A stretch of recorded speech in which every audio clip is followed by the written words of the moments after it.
de semana, eu refleti bastante sobre algumas questões que são comuns a todos nós, que é a questão da persistência em práticas e hábitos que a gente se coloca e se propõe. E qual que é essa grande dificuldade? Porque todos nós intelectualmente sabemos que nós precisamos mudar alguns hábitos, mas que a gente não consegue fazer essa mudança de hábitos. Então, é muito comum projetar nas segundas-feiras sempre uma mudança de postura que não dura, né? Que na terça nós já esquecemos dessa postura, dessa proposta que nós fizemos, porque nós somos engolidos por uma série de coisas.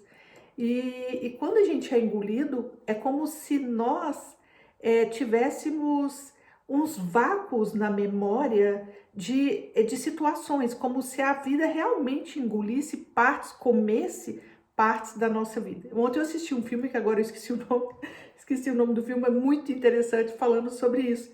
E uma pessoa, ele acorda no dia do aniversário dele de 40, e ali ele se dá conta daquele aniversário, do dia do aniversário, mas ele só se dá conta de novo do dia dele no próximo aniversário.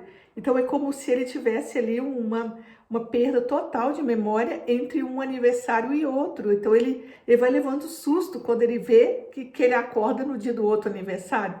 Então esse filme, ele mostra muito disso que a gente sente, falando assim, nossa, já chegamos em setembro, já chegamos em agosto, já chegamos no outro ano, mas o que eu fiz mesmo nesse ano? De quais foram as coisas que eu realmente me empenhei em algo que fizesse um sentido para mim?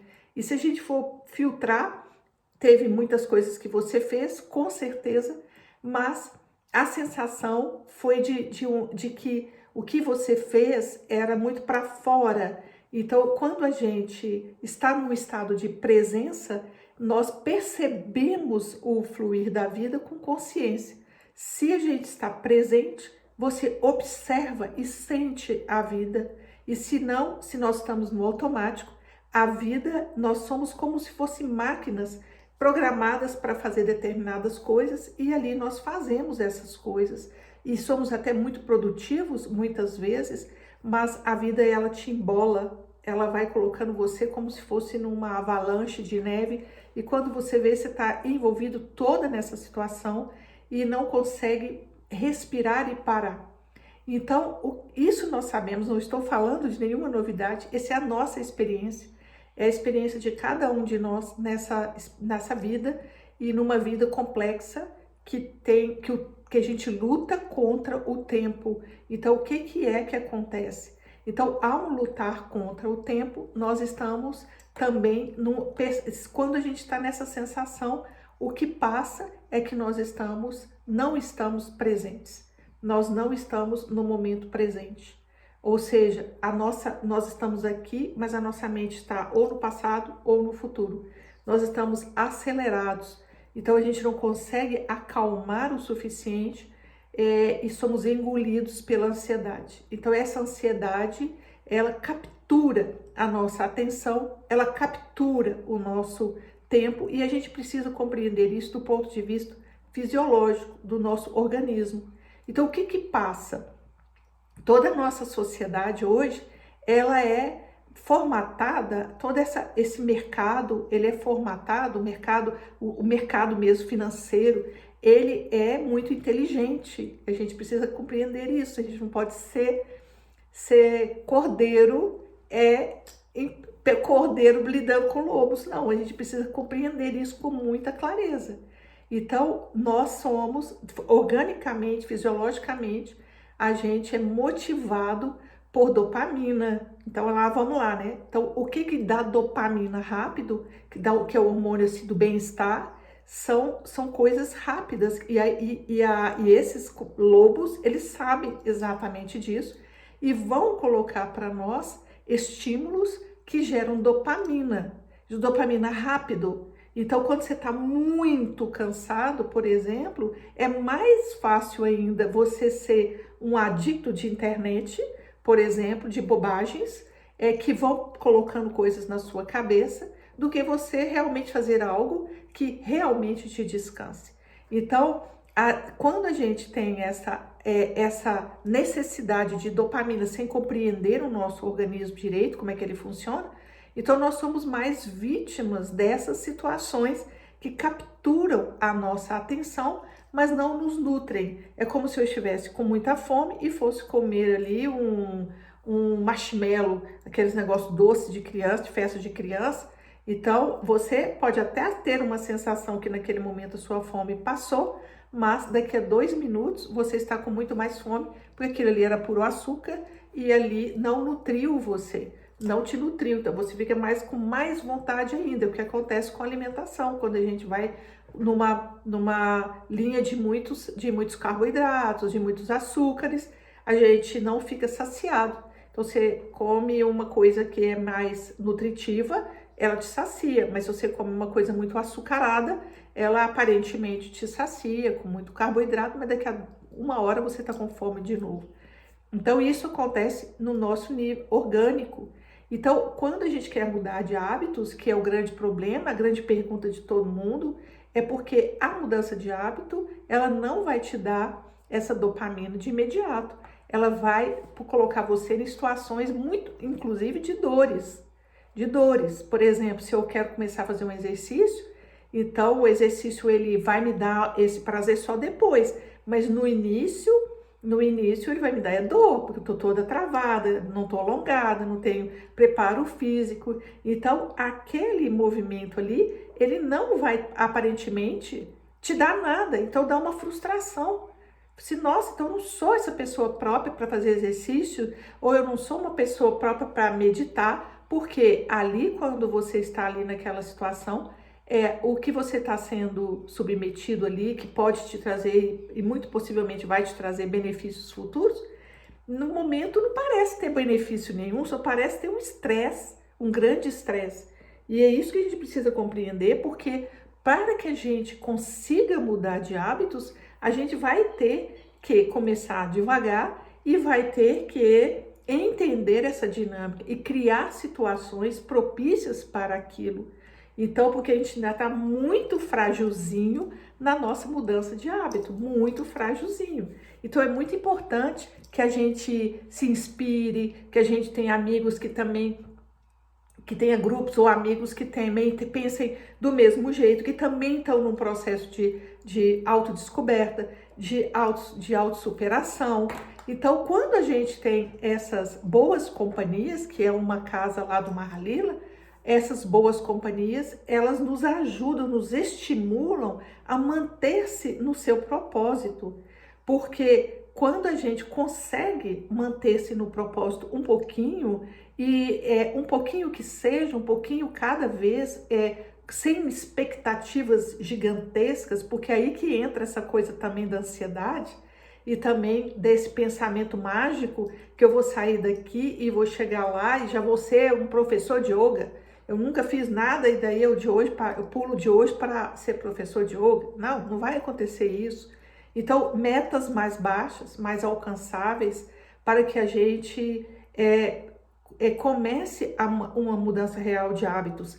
E esses hábitos dos quais eu estou chamando a atenção, são esses hábitos evolutivos, que nos colocam num caminho evolutivo, num caminho de autoobservação, num caminho de mais paz interior, num caminho de mais saúde, num caminho de mais, do ponto que eu mais gosto de falar, num caminho mais de cura das nossas questões emocionais, psicológicas, que nos impedem de fato de expandir os nossos potenciais, de nos alinharmos ao propósito de nossa alma, superar dores internas que a gente carrega às vezes uma vida inteira, de baixa estima, de comparação. São as estruturas egóicas na distorção. A estrutura egóica nós todos temos, e todas as vezes nós vamos nos deparar, enquanto a gente realmente não iluminar, ou seja, no transcender de fato a nossa estrutura egóica, o que nós vamos ver é ela é sutilizando, é o nosso ego, ele tá lá, ele tem aquela característica, você vai perceber as suas dinâmicas, mas você está menos identificado. Você, por exemplo, se você tem uma estrutura egóica cujo elemento central, porque toda estrutura egóica tem uma emoção ali no meio, onde se cria aquela estrutura, é uma emoção mal elaborada, então ela faz parte da nossa percepção de vida. Ela faz parte, é como se fossem as nossas pernas para andar nesse mundo, a estrutura egóica.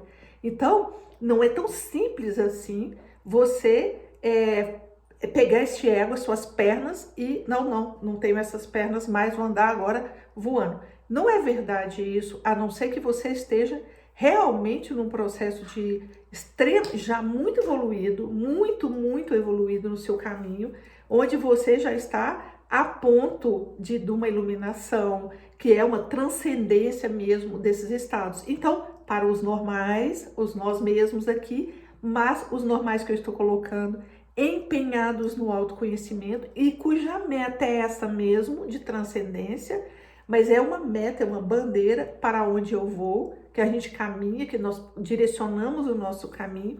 Então, nesta caminhada, o que nós vamos fazer é ir sutilizando as nossas estruturas egóicas. Ou seja, ela está lá, você reconhece que ela é a sua estrutura, você reconhece o quê? Como que você reconhece a sua estrutura? Ou por padrões de repetição, é quando a gente está muito identificado, então você vai fazer a mesma coisa sempre, você vai reagir do mesmo jeito, vai ser gatilhado mesmo naqueles pontos, e ali a gente está automático. Então quando nós estamos muito automáticos nas nossas estruturas, então nós estamos muito identificados.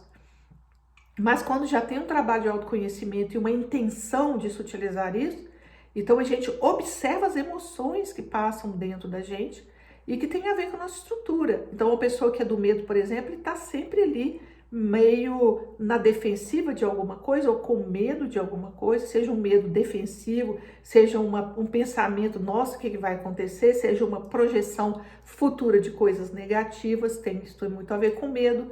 Então, você percebe, você observa e fala, tá lá de novo, mas não é para você pegar um chicotinho e bater em você, eu de novo, sim, você de novo, vai dar uma vida inteira para a gente superar essas coisas.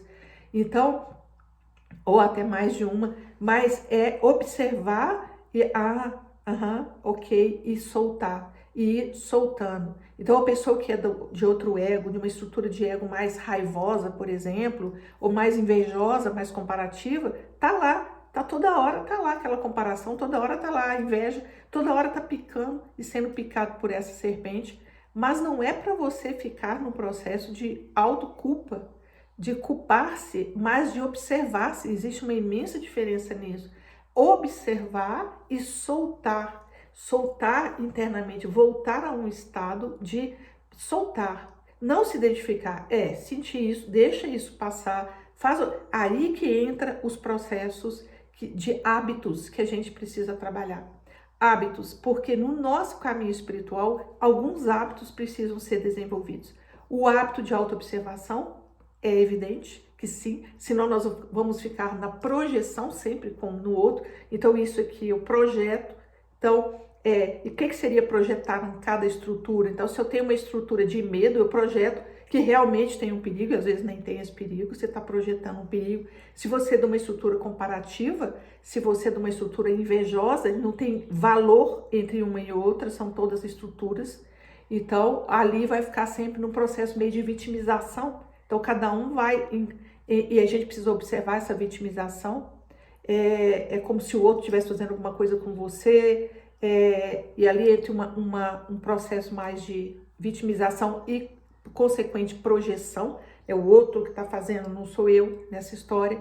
Então, a gente tem que observar. Então, a autoobservação, ela faz parte do caminho do caminho evolutivo de desenvolver esse observador dentro de nós, de observar os seus estados sem negá-los, observar sem negá-los. Estou passando por isso aqui, ok, aceito que eu estou passando e deixa isso passar, ou seja, acalme o coração, usando práticas que todas as bom, a religião não, mas essas filosofias mais de autoconhecimento pregam para nós a respiração, um momento de silêncio, uma caminhada, contemplar um pouco mais, porque você solta a sua mente. Então, ali começam os hábitos, que são hábitos que favorecem o nosso caminho de autoobservação e, consequentemente, o caminho espiritual, que é parar um pouco, respirar, ter alguns minutos de meditação. O que é meditação? Não é chega uma hora que a meditação ela é uma meditação de silêncio, mas a meditação começa com autoobservação. Peraí, o que está passando aqui dentro de mim?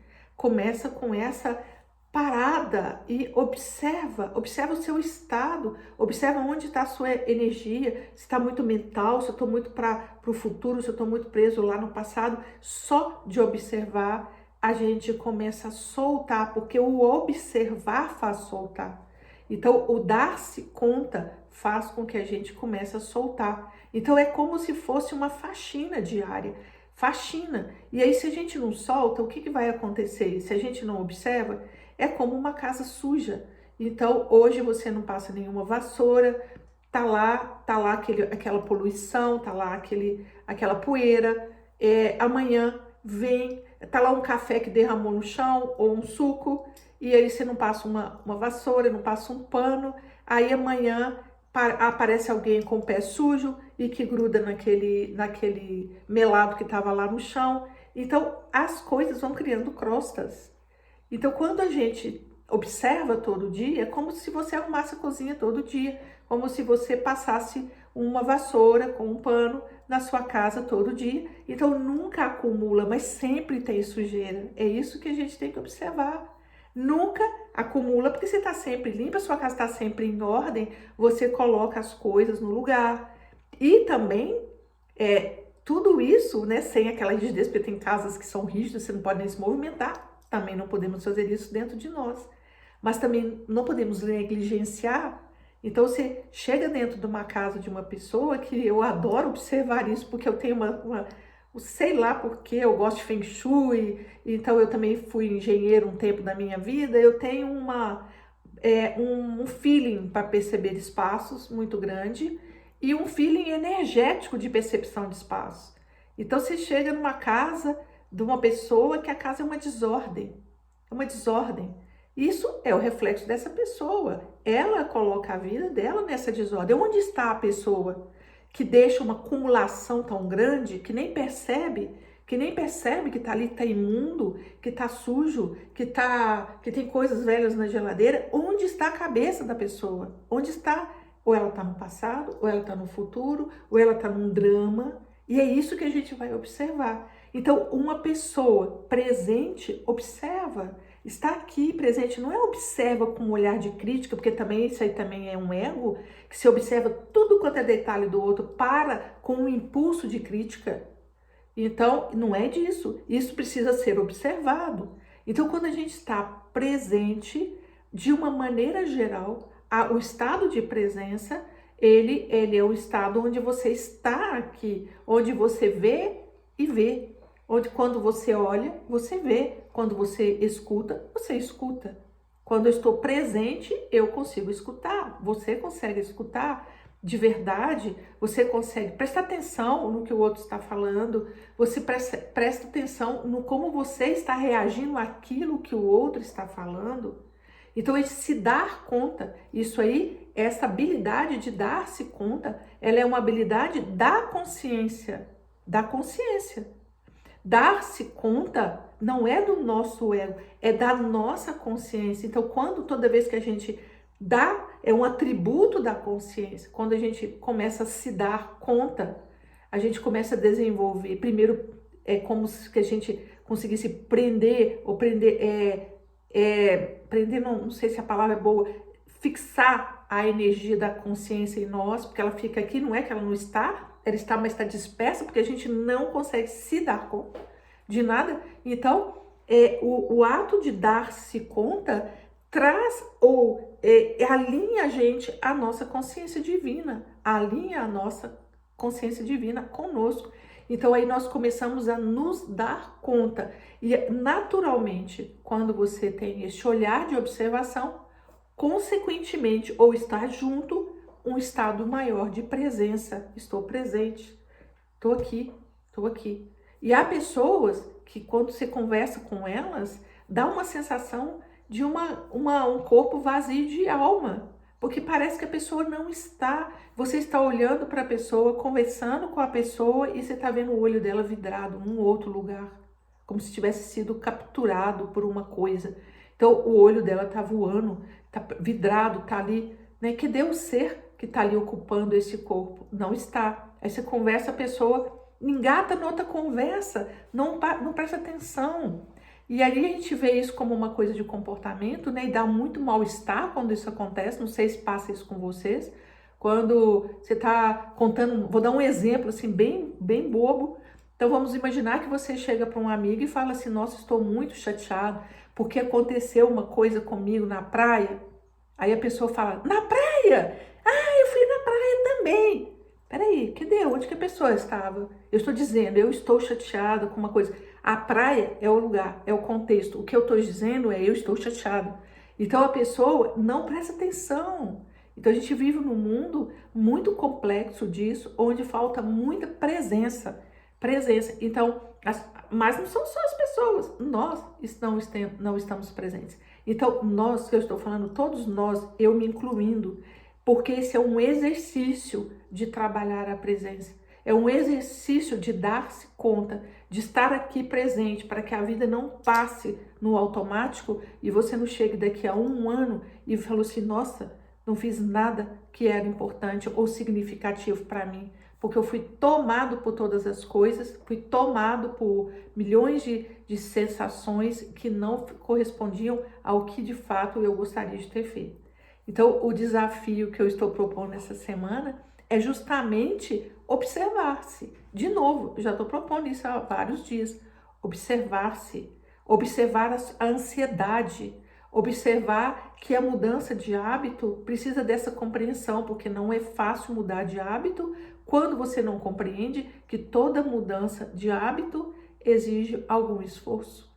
É um esforço que é um desenvolvido, é dar conta de estar aqui. Então, mudança de hábito pode ser alimentar, pode ser estudar alguma coisa, pode ser, agora que eu estou com uma turma de Mahalila, estou com os alunos lá, então dá aquela sensação de, ai meu Deus, é muita coisa, não vou dar conta, calma. Então essa pressa que faz parte do mundo moderno, ela nos impossibilita muito de assimilar os conteúdos, de ouvir as pessoas, de viver a vida aqui e agora e desenvolvendo presença. Um beijo no coração de cada um, gratidão pela presença de vocês aqui.